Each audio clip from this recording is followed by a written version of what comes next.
Is Avatar 2009 really a good movie? And how did it become the highest-grossing film of all time?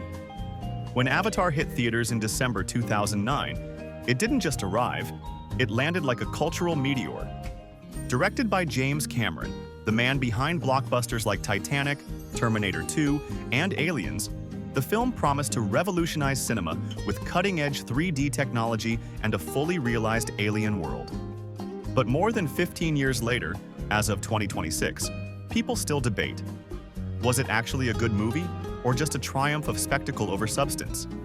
And how on earth did it gross nearly $2.93 billion worldwide, holding the crown as the highest-grossing film for so long?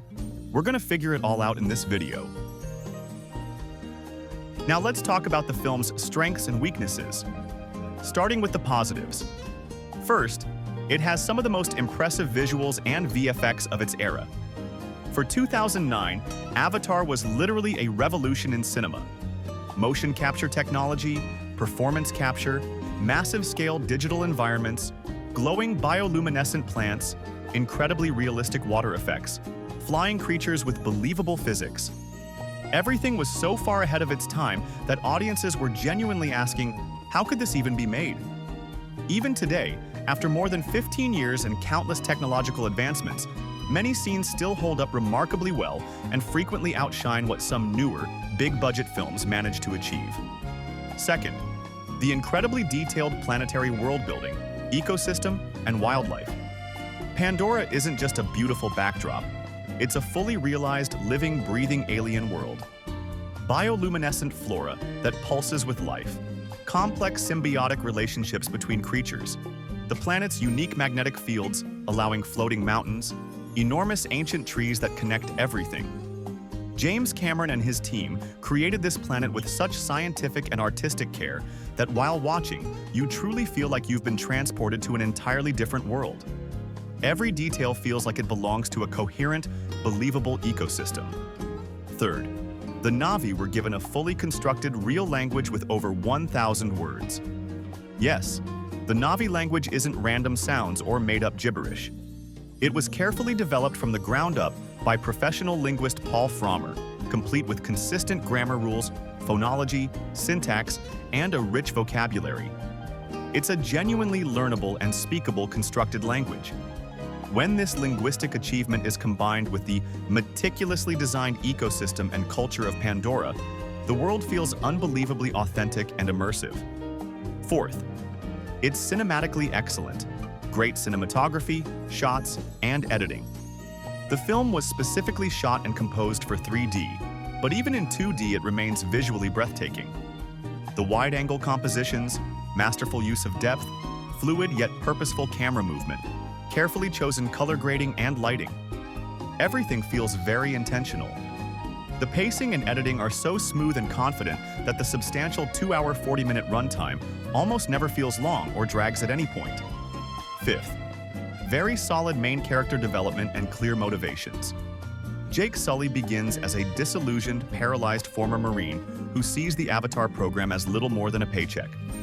His journey, first acting as a corporate spy, then slowly forming genuine connections, and finally discovering his true identity and sense of belonging, is handled with surprising emotional clarity and consistency.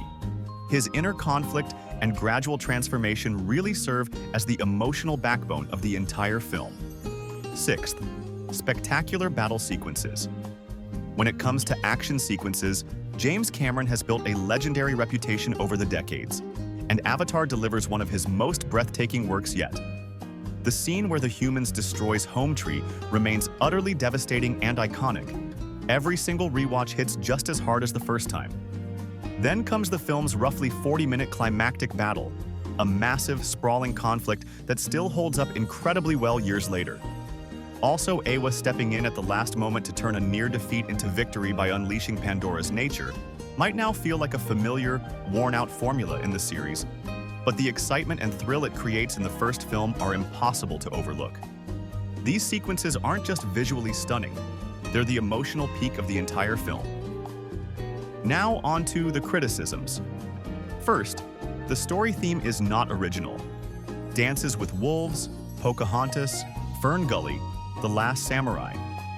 Avatar's core narrative is essentially a modern sci-fi retelling of the familiar outsider white savior helps, learns from native people archetype. For many, it feels very familiar right from the beginning. Second, events are highly predictable. Even on a first viewing, most people can guess the major story beats quite early. The film prioritizes delivering a grand, emotional, epic journey rather than trying to surprise or subvert expectations. Third, most characters lack real depth. Beyond Jake and Neytiri, nearly every supporting character, especially on the human side, remains quite one-dimensional and functional. Fourth, the villains are very cartoonish. Colonel Quaritch and Parker Selfridge feel almost like they stepped out of a classic evil corporation and military bad guy template. Their motivations are extremely straightforward, and their cruelty is portrayed in such an exaggerated, almost theatrical way that it can make certain moments feel unintentionally childish to more critical viewers. So how did this become the highest-grossing film of all time? First, it was the movie that introduced truly high-quality, immersive 3D to mass audiences for the first time. Previous 3D attempts were often gimmicky, low-budget, and caused headaches. Avatar proved that 3D could be done beautifully, comfortably, and with real artistic purpose. People genuinely felt they would miss something magical if they didn't experience it in theaters in 3D. Second, as we mentioned earlier, visuals that felt far beyond their time. That unprecedented level of visual quality, that fully realized alien world, that obsessive attention to detail. Audiences had simply never seen anything remotely close to it before. Third, the very smart marketing strategy of design to be experienced in theaters. It won't have the same impact on TV or home video. James Cameron and the studio repeatedly emphasized this message. The idea that you'll miss the true magic if you wait pushed millions of people into cinemas worldwide. Fourth, the James Cameron effect and sky-high expectations. After the unprecedented success of Titanic, whenever Cameron announced a new project, the industry and audiences automatically expected another record breaker. That massive built-in anticipation became a self-fulfilling prophecy at the box office. Now let's get to the conclusion. Avatar was groundbreaking for its time, and still holds up incredibly well today with massive cultural impact. So much so that some people got deeply affected by the world of Pandora and became depressed when they returned to real life. A phenomenon that even got named Avatar Syndrome.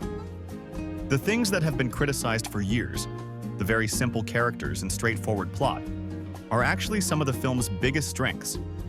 That simplicity and accessibility is exactly what captivated such a massive audience. And maybe it's exactly because of this structure that we were able to experience this incredibly expensive universe not once, but 3 times in theaters. Avatar never promised you characters you'd write academic papers about or a mind-bending, unpredictable story. What it promised was a completely unique, never-before-seen cinematic experience. And it absolutely delivers on that promise.